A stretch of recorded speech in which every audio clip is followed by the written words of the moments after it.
পুজো আসতে আর বেশি দেরি নেই, তাই এখন থেকে শুরু হয়েছে একটু ডায়েট সচেতন হওয়া। লুচি পরোটা আপাতত বন্ধ, তার মানে এই না যে খাওয়াতে আনন্দ থাকবে না। আজকে জলখাবারে বানিয়েছি হেলদি, ঝটপট তৈরি আর স্বাদে ভরপুর ওটস, নানা সবজি দিয়ে হালকা মশলার ছোঁয়ায় বানিয়েছি।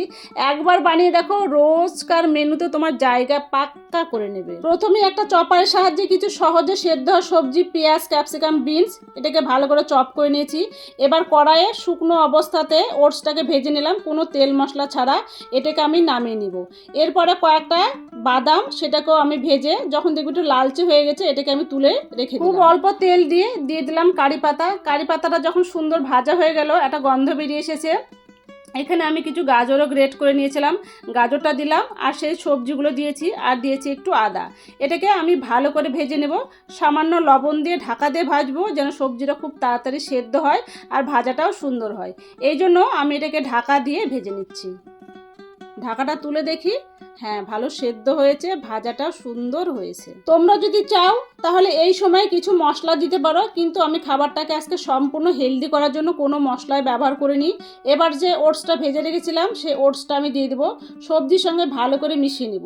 তারপরে অল্প অল্প জল দিয়ে ঢাকা দিয়ে এটাকে আমি রান্না করব ঝরঝরে করে।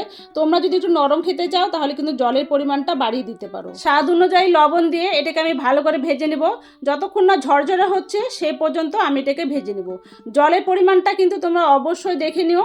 ঢাকা দিয়ে রেখে দিলাম, আমার রান্নাটা হয়ে গেছে। এবার আমি গরম গরম পরিবেশন করব। ওপর থেকে ছড়িয়ে দিব বাদাম আর ব্ল্যাক পেপার, তাহলে রেডি হয়ে গেল আমার হেলদি অ্যান্ড টেস্টি ব্রেকফাস্ট। শুধু ব্রেকফাস্ট না, তোমরা এটা হালকা খিদেতে বা বাচ্চাদের টিফিনেও দিতে পারো। দারুণ স্বাদের একটা রেসিপি। এই ধরনের স্বাস্থ্যকর হেলদি খাবার যদি তোমাদের ভালো লাগে, অবশ্যই একটা লাইক, কমেন্ট, শেয়ার করবে। আর যারা নতুন আছো, আমার পেজ অথবা প্রোফাইলটাকে ফলো করে রেখো। খুব ভালো থেকো, সুস্থ থেকো সবাই। দেখা হবে নতুন একটা রেসিপি নিয়ে পরের ভিডিওতে। ততক্ষণ সবাই খুব ভালো থেকো, সুস্থ থেকো, এনজয় করো। Thank you.